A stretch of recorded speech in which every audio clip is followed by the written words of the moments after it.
सुबह का समय था। रानो बच्चों के लिए नाश्ता बनाने चूल्हा जलाती है, पर गैस खत्म हो जाती है। अरे, ये गैस को भी अभी खत्म होना था। रानो परेशान होकर स्टोर रूम से अपना बैकअप सिलेंडर लाने ही वाली होती है कि तभी दरवाजे पर जोरदार दस्तक होती है। बाहर बंटी कबूतर चाचा खड़े थे। अरे कबूतर चाचा, इतनी सुबह, सब खैरियत तो है? रानो बिटिया, बड़ी बुरी खबर है। रात भर में हरिया तोता और बुलबुल के घर से गैस सिलेंडर चोरी हो गए हैं। पूरे जंगल में सिलेंडर चोर का खौफ है। अपना सिलेंडर संभाल कर रखना। क्या चोरी? तो ये रहे हमारी आज की वीडियो के प्यारे सब्सक्राइबर्स और फॉलोअर्स के नाम। स्वीटी, रौनक, यास्मीन, मुकद्दस बतूल, हादिया और जो नहीं चुने गए, चिंता मत करो, अगली बार तुम भी बन सकते हो जंगल के सुपरस्टार। दोस्तों, अगर आप भी चाहते हैं मैं आपका नाम अपनी कहानी में लूं, तो देर किस बात की, जल्दी से कमेंट करके अपना नाम हमें भेजें। चाचा, मेरा भी अभी सिलेंडर खत्म हुआ है। मैं बस अंदर से भरा हुआ सिलेंडर लेने ही जा रही थी। जब रानो और बंटी चाचा दरवाजे पर इसी चिंता में बात कर रहे होते हैं, तभी कालू कौवा पीछे की खिड़की से चुपके से रानो के घर में घुस जाता है। कौ कौ, ये तीसरा सिलेंडर भी मेरा हुआ। ऐसे ही सारे सिलेंडर चुराकर ऊंचे दामों पर बेचूंगा। रानो और चाचा बातों में मशगूल रहते हैं और पालू इसी मौके का फायदा उठाकर स्टोर रूम से भारी सिलेंडर को घसीटते हुए खिड़की के रास्ते बाहर निकाल लेता है। रानो को भनक तक नहीं लगती। ठीक है रानो, मैं बाकी सबको बताने जा रहा हूँ। तुम अपना सिलेंडर अंदर छुपा लो। बंटी चाचा चले जाते हैं। रानो स्टोर रूम की तरफ दौड़ती है। हे भगवान, मेरा सिलेंडर कहाँ गया? अभी तो यही था। खिड़की कैसे खुल गई? कोई मेरा सिलेंडर ले गया। कालू हांफता हुआ सिलेंडर लेकर अपने अड्डे पर पहुंचता है। उसकी पत्नी गोरी कव्वी वहां पहले से मौजूद है। देख गोरी, रानो का सिलेंडर भी हाथ लग गया। अब इसे ऊंचे दामों पर बेचेंगे।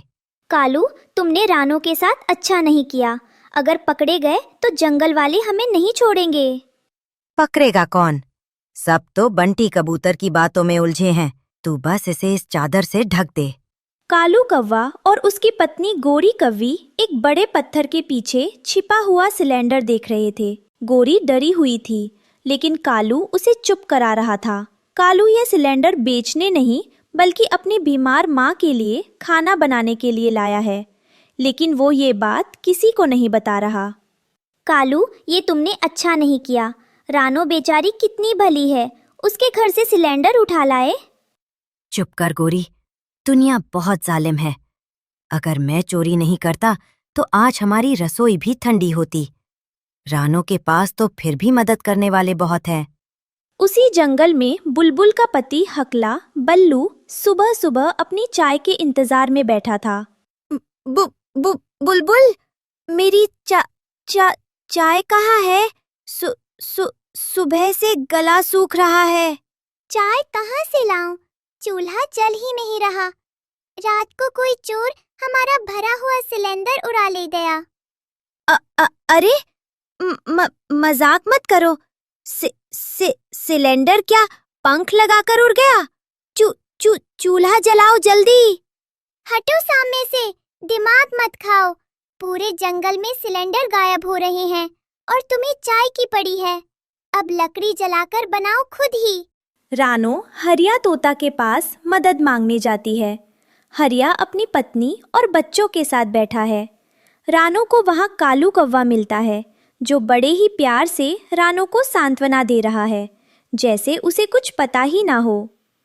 रानो, चिंता मत करो, हम सब मिलकर तुम्हारा सिलेंडर ढूंढेंगे। चोर ज्यादा दूर नहीं गया होगा। हाँ रानो बहन, अगर मुझे पता चला कि चोर कौन है तो मैं उसे ऐसी सजा दिलाऊंगा कि वो जंगल छोड़ देगा। रानो उदास होकर नदी किनारे बैठ जाती है। तभी बुलबुल वहाँ पानी पीने आती है। बुलबुल रानो को बताती है कि उसने कालू को रात के अंधेरे में कुछ भारी सामान झाड़ियों में छिपाते देखा था। रानो, कालू पर भरोसा मत करना। उसकी नजरें हमेशा दूसरों के सामान पर रहती हैं। मैंने कल रात उसे बरगद के पास देखा था। नहीं बुलबुल, कालू बुरा हो सकता है, पर इतना गिर नहीं सकता कि बच्चों के मुंह का निवाला छीन ले। रात के सन्नाटे में रानो दबे पांव कालू का पीछा करती है। वो देखती है कि कालू भारी सिलेंडर को झाड़ियों में छुपाते छुपाते एक पुरानी गुफा के अंदर ले जा रहा है। रानो गुफा के बाहर एक बड़े पत्थर के पीछे छिप जाती है। अंदर का दृश्य देखकर रानो के रोंगटे खड़े हो जाते हैं। ये तो कालू काका है, तो ये चोर है। मुझे अभी जाकर सभी को बताना होगा। पर ये अंदर बुड्ढी अम्मा कौन है? रानो जिसे पत्थर दिल चोर समझ रही थी, वह अपनी मरती हुई माँ को बचाने की जद्दोजहद कर रहा है। बस माँ, बस थोड़ी देर और। देखो, मैं सिलेंडर ले आया हूँ। अभी गरम सूप बनाता हूँ। तुम्हारी सारी कमजोरी दूर हो जाएगी। बस आंखें मत मूंदना माँ। कालू, ये सिलेंडर कहाँ से आया?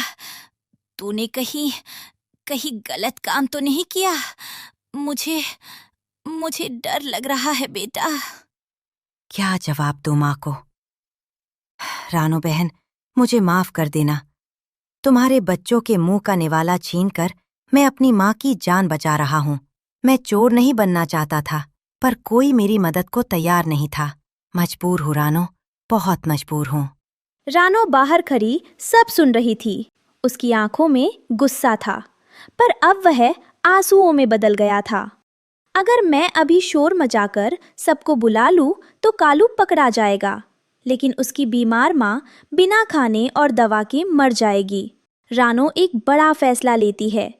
वह चुपचाप वहां से पीछे हट जाती है और तय करती है कि वह फिलहाल किसी को कुछ नहीं बताएगी, भले ही उसे खुद भूखा रहना पड़े। कालू, तुमने जो किया वह गलत है, पर तुम्हारी माँ बेकसूर है। आज मैं तुम्हारी चोरी नहीं, एक बेटे की मजबूरी देख रही हूँ। पर याद रखना, सच एक ना एक दिन सामने जरूर आएगा। जंगल के बाजार में भारी भीड़ थी। बंटी कबूतर चाचा सबको शांत रहने को कह रहे थे। भाइयों और बहनों, चोर अब दूर नहीं है। मुझे पक्की खबर मिली है कि वो हमारे बीच ही बैठा है और शरीफ होने का नाटक कर रहा है। चाचा, साफ साफ बताइए, वह कौन है? हम उसे छोड़ेंगे नहीं। हाँ चाचा, जल्दी बताइए। मैं खुद उसे पकड़ने में आपकी मदद करूंगा। तो फिर मदद करो कालू। बताओ, कल रात तुम रानो के घर के पीछे क्या कर रहे थे? जैसे ही बंटी चाचा कालू की तरफ बढ़ते हैं, कालू डर के मारे भीड़ को धक्का देकर भागने की कोशिश करता है, लेकिन बंटी कबूतर अपनी फुर्ती दिखाते हुए कालू पर झपट्टा मारते हैं और उसे चारों तरफ से घेर लेते हैं। पकड़ो इसे। यही है वो गद्दार जिसने रानो की बेबसी का फायदा उठाया और सबकी नाक में दम कर रखा है। छोड़ दो मुझे इसकी बहुत जरूरत है। मैं चोर नहीं हूँ, बस हालात ने मुझे मजबूर कर दिया। मैं बाद में सबके पैसे चुका दूंगा, बस अभी जाने दो। पैसे बाद में देगा, और तब तक क्या हमारे बच्चे भूखे मरेंगे? इसे पंचायत के पास ले चलो। अगली सुबह बुलबुल और हरिया तोता कालू को पंचायत के सामने पेश करते हैं। रानो वहां चुपचाप खड़ी थी। कालू, तुमने न केवल चोरी की, बल्कि रानो जैसी बेसहारा बहन का भरोसा भी तोड़ा। इस जंगल में चोरों के लिए कोई जगह नहीं है। हम तुम्हें आज ही बेदखल करते हैं। हुजूर, मुझे मार डालो, पर जंगल से मत निकालो। मेरी बूढ़ी माँ गुफा में अकेली मर जाएगी। उसके पास न दवा है न खाना। झूठ बोल रहा है। सजा से बचने के लिए अब माँ का नाम ले रहा है। इसे धक्के मारकर बाहर निकालो। तभी रानो बीच में बोल पड़ती है, रुकिए, यह सिलेंडर कालू ने चोरी नहीं किया। मैंने खुद उसे यह सिलेंडर दिया था। क्या? ये तुम क्या कह रही हो रानो? पंचायत खत्म होने के बाद सब चले जाते हैं। कालू रानो के पैरों में गिर जाता है और फूट फूट कर रोने लगता है। कालू, मैंने तुम्हें बचाया क्योंकि तुम्हारी माँ बीमार है, लेकिन याद रखना, चोरी का खाना कभी बीमारी ठीक नहीं करता। तुमने मेरा भरोसा तोड़ा है। रानो बहन, मुझे शर्मिंदा मत करो। मैं मजबूरी में अंधा हो गया था। हरिया तोता रानो को बुलाता है और उसे नया सिलेंडर देने की कोशिश करता है। अरे, ये कैसे हो सकता है? मैंने इसे बड़ी हिफाजत से बचा कर रखा था। रानो बहन, ये तो पूरी तरह खाली है। शायद दुकानदार ने मुझे धोखा दिया या इसमें से गैस लीक हो गई। हरिया भाई, शायद मेरी किस्मत में ही बच्चों को गरम खाना खिलाना नहीं लिखा। कल से घर में आग नहीं जली, बच्चे ठंडे पानी से काम चला रहे हैं। अब क्या होगा? अब क्या होगा रानो? पूरे जंगल में कहीं भी गैस का एक कतरा नहीं बचा। बंटी चाचा कह रहे थे कि ट्रक का रास्ता बंद हो गया है।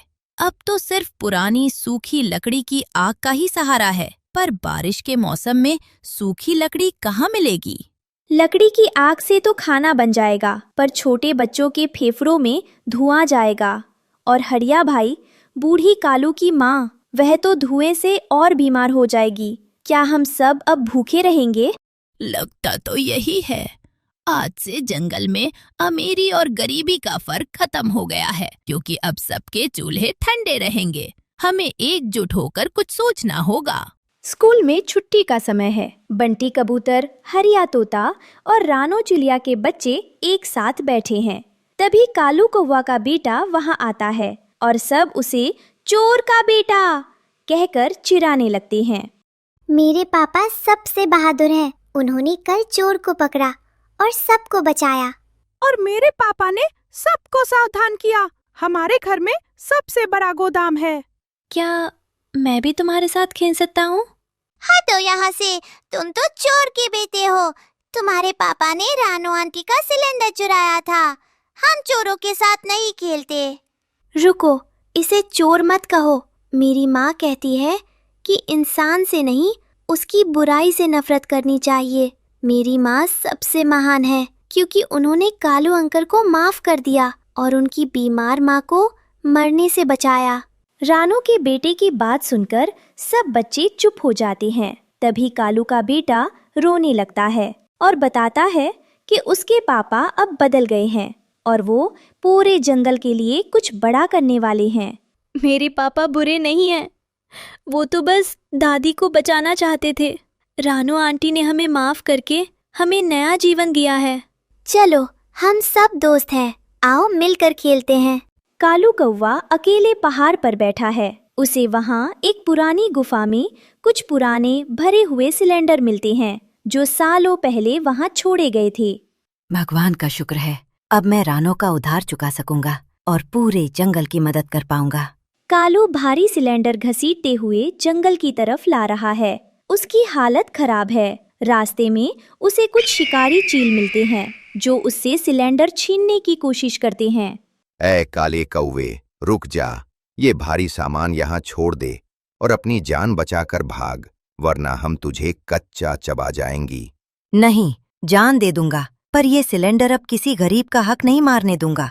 ये मेरे पाप धोने का आखिरी मौका है। बड़ी बड़ी बातें करता है। देख तेरा क्या हाल करते हैं हम। जान दे दूंगा, पर ये सिलेंडर अब किसी गरीब का हक नहीं मारने दूंगा। पूरा जंगल इकट्ठा है। कालू वहां पहुंचता है। लहूलुहान है, लेकिन उसके पास सिलेंडर है। रानो बहन, तुमने मुझे इंसानियत सिखाई। आज से मैं चोरी छोड़कर सबकी सेवा करूंगा। सभी पक्षी मिलकर एक बड़ी आग जलाते हैं और साथ में खाना पकाते हैं। रानो और कालू की माँ एक साथ बैठकर बातें कर रही हैं। नफरत खत्म हो चुकी है। रानो, तू बेटी होती तो शायद मैं कभी बीमार ही ना पड़ती। कालू को तूने नया जीवन दिया है। सूरज निकल रहा है। रानो अपने बच्चों को उड़ना सिखा रही है। कालू दूर से उन्हें देख रहा है। जंगल के बाहर से गैस की नई गाड़ी आती दिखाई देती है। मुसीबत टल चुकी है। जब हम साथ होते हैं तो बड़ी से बड़ी मुश्किल भी छोटी हो जाती है। इस कहानी से हमें सीख मिलती है कि मजबूरी में किया गया गलत काम भी गलत ही रहता है, लेकिन ईमानदारी और माफी से किसी का भी दिल बदला जा सकता है। परिवार और एकता ही सबसे बड़ी शक्ति है।